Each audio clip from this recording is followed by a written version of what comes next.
Hey, good evening, YouTube. Guess what? It's Brew by Me. Back again. Yes, it is. See Hannah coming down the stairs. There's Zara in the background. And you have Nemo and Marlin over there in the tank. Anyhow. It's Thursday night. Decided to do another beer review. Changed my outfit to get my Beaus gear on because I'm reviewing, you guessed it, a Beaus beer. Got my Beaus glass. So tonight I'm going to be reviewing Beaus Beaver River Oak Aged version. This is 5.6% ABV. It was brewed 06/07/2012. So that the month is the 6th. That's the 7th. It's a year old, just over a year old. So let's open her up and give her a taste, eh? Hey, what do you think? Give her a taste? Yeah.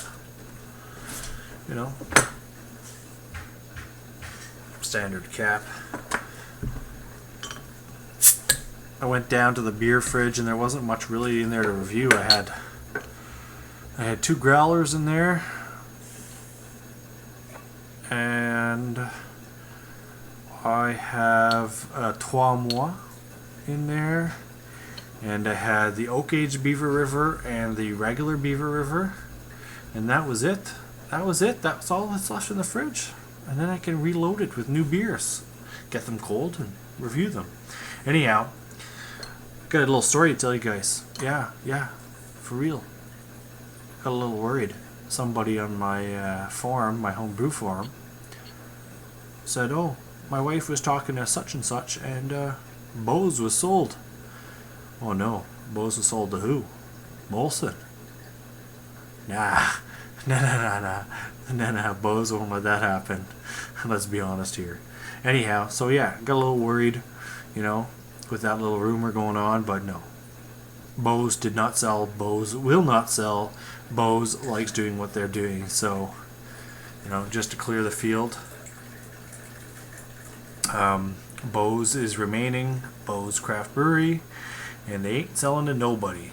So, without further ado, let's open her up, which I already did, and give her a pour.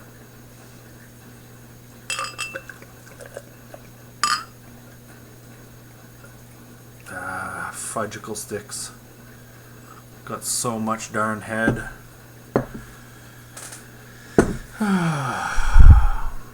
Look at the head. That's retarded. My bad, I poured it wrong.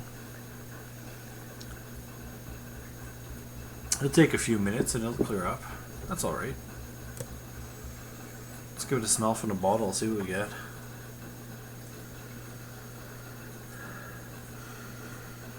Some caramel toffee malts there. Some sweetness. A little bit of like a vanilla kind of smell. Slightly hoppy.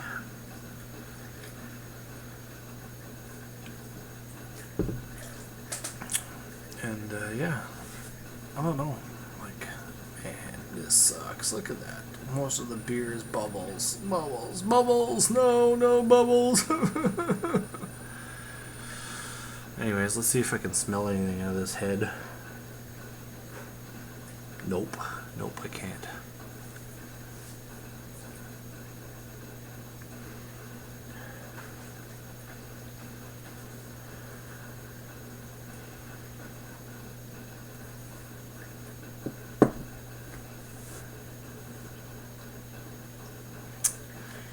Anyways, while I wait for the head to die down, like I was saying, there was a rumor on my forum. A guy heard from his wife that, how stories get crossed, blah, blah, blah, blah, blah, people talk and things get mixed and matched and yada, yada, yada. Anyhow, this guy's wife was like comes back home after a baseball game or something and says, "Oh, Beaus has been sold." And the guy's like, "Really? I don't think so." And she's like, "Yeah, that's what I heard. Blah blah blah blah blah blah blah blah blah." Anyway, so he posted it on the homebrew forum that I'm on, and said, "Hey, Beaus bought blah blah blah blah blah." You know, everybody's freaking out. Everybody's like, "Hey, no, this can't be. You know, Steve would never do that. Yada yada yada yada yada." And you know, so it went on for a little bit, and my fingers were crossed. I'm saying, no, please, Beaus is my favorite brewery. Please don't sell. Please don't sell. But in the back of my head, in the back of my heart, I knew that they wouldn't sell. But anyways, so this guy said this. And anyway, so we had all this stuff going on, you know, blah, blah, blah, blah, blah, blah, blah, blah, blah, blah, blah, blah, blah, on the forums, you know, pages and pages. And then finally Steve gets on and he's like, "Listen, guys, there is no way that I would sell my company to Molson InBev." You know, he says, "I work too damn hard, and, you know, we do too damn good. I truly enjoy what I do, yada yada yada. You know, there's nothing more I'd like to do than brew beer for you guys, and, you know, you guys enjoy my beer and stuff like that. There's no way that I would let yada yada yada ruin this and that." And anyways, so it went on and on a bit, but he finally came on and, you know, he set the story straight, so everybody was like, "Whew, thank God," you know, because, like, honestly, you don't want one of your favorite craft breweries to be sold to one of the big guys, honestly. You know, it's a very sad day if that were ever to happen. You know, thank God for Creemore that Molson lets them do what they want to do, but again, Molson went in there and put in their own brewing system, so, you know, it's kind of, you know, why did you do that? They were doing fine how they were doing it. But anyways, they just, basically Molson went in there and did that to Creemore because Creemore Springs, the beers, as most of you know, didn't really last very long. Because they're made fresh daily and delivered weekly, fresh weekly to the LCBOs. And so they were, I guess they were losing money, or Molson was losing money, and they didn't like that, so they went in there and put in their systems. So basically now the beer pretty much has an unlimited shelf life. So anyhow, my beer's dying down. As you can see, there's still lots of head there. It's like a really milky head. I'm hoping that's not because the beer is a year old, but anyways, let's smell it and see what we get. Alright, there you go. I'm getting some smell there now. Basically, you get sweet malts, you get some caramels, some toffee. You're picking up a little bit of like a candy kind of smell. Kind of citrusy, earthy, floral. It smells really good. I'm gonna see if I can get some beer in here without it foaming up too bad. You know. So the beer is orange in color. You know, it's slightly hazy. You can see through it, like the shadow, but you can't really see directly through it. So it is kind of filtered or whatnot, or unfiltered. Sorry. There is some nice carbonation in there. I don't know if you guys can see that. There's some reflection on my computer, but anyways, there's some nice carbonation in there. Anyways, let's give her a taste.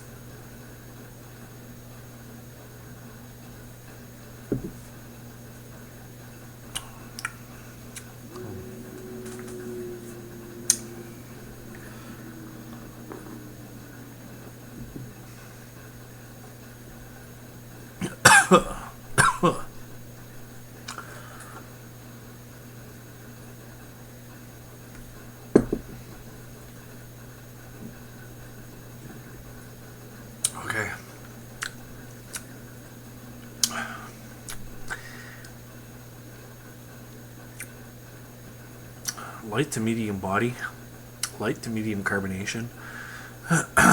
Take a swig of this thing, right on the tip of your tongue, you get that nice sweet malt character, the caramel, the toffee. As it goes across your tongue, the size of your tongue kind of dries out and the bitterness lingers all the way back.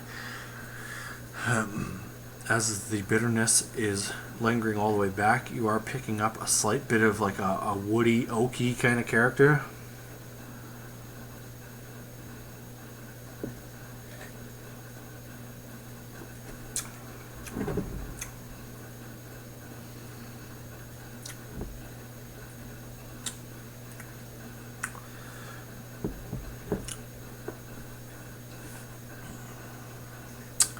The hops are kind of like a earthy, woody, slightly floral kind of characteristic there.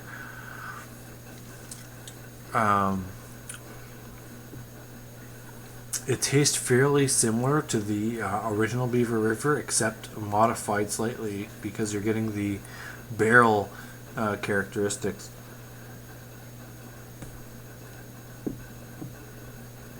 Now, I'm not sure what kind of barrel they were using. I don't know if it's a whiskey barrel, a bourbon barrel, what type of barrel it is. But definitely picking up like an oaky kind of character there. So, and as you all know, the Beaver River IPA,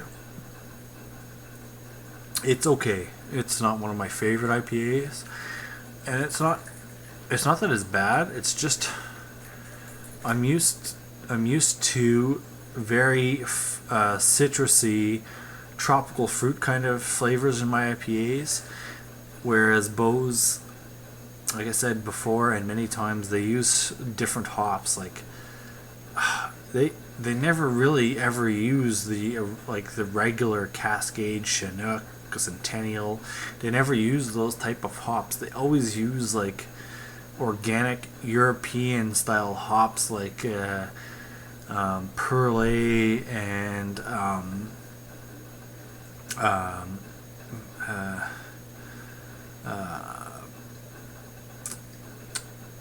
strange odd hops. Perle. I can't remember if that's how it's said. Is Makura, and it just, I think there's maybe one of their beers they actually use organic Cascade hops.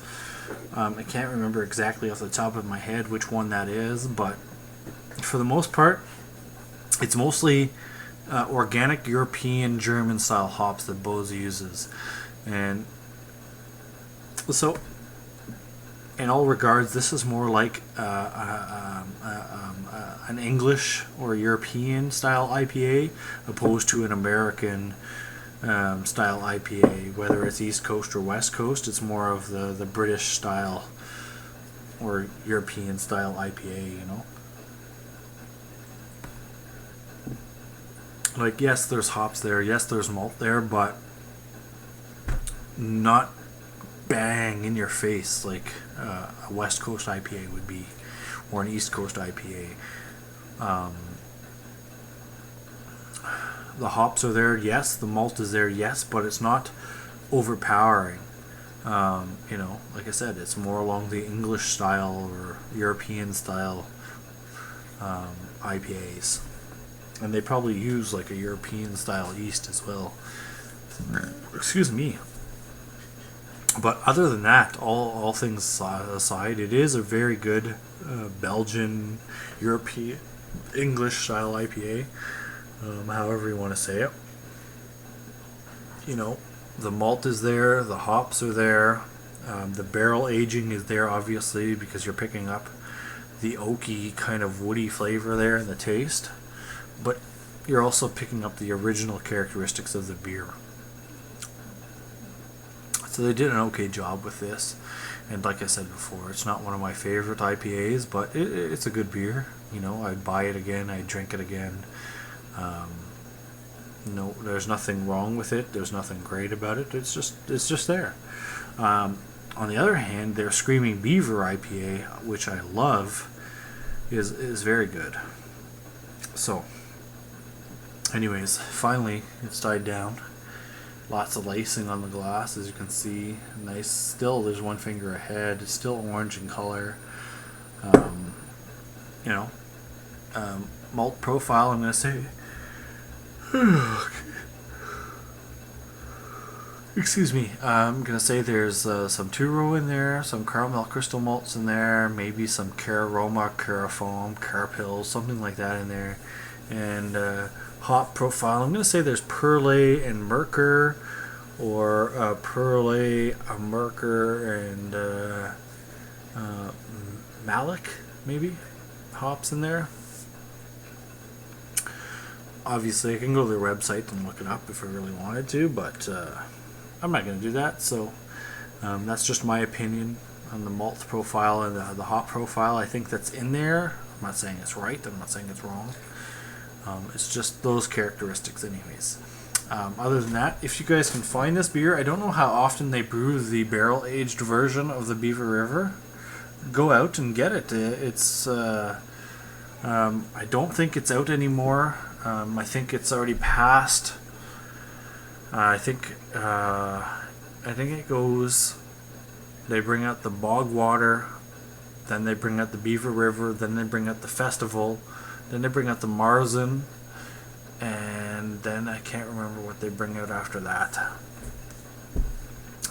So that's how they bring out their seasonals, and then in between all of those, they have their specialties like their Wild Oat series, their Pro-Am series, their one-offs, all of that. I don't know how much more beer they're going to be brewing. They did get all new tanks in the back, so they have bigger tanks, but they also donated or loaned 4 of their vessels to Beyond the Pale Brewing Company in Ottawa, because Beyond the Pale in Ottawa was they have a lot of business, but they can't keep up with demand. So Beaus said, well, we're not really using these vessels. We're using them basically for small batches or one-offs and stuff like that. We can loan them to you until you can make enough money to get your own vessels. So basically Beaus loaned these guys their vessels, 2 bright tanks and 2 fermenters. So that was kind of nice of Beaus to do that for those guys. They are in the Parkdale Market in Ottawa, which is kind of Westboro, downtownish core of Ottawa, and they do make beer, good beer. Their most famous one to date is their what's it called? Fuzzy Pink Fuzz or something like that. Pink Fuzz, I think it's Pink Fuzz. That's a grapefruit ale. So basically, they brewed an ale and added grapefruit to the fermenters. And it's a really good beer, but it's one of those beers that you can't really drink much of. Maybe sometime this summer I'll go down there and pick up a couple of their beers, growlers. They only come in growlers, so maybe I'll pick some up and do some reviews on them. I'm not sure. So anyhow, I hope you guys enjoyed the video. I'm rambling on. I don't want it to go too long. It's probably at like 15 minutes already. So yeah, please rate, comment, subscribe, leave any comments or suggestions in the comments box, and I'll get back to you as soon as possible. And I will be back shortly with another review. Thanks for watching. Bye.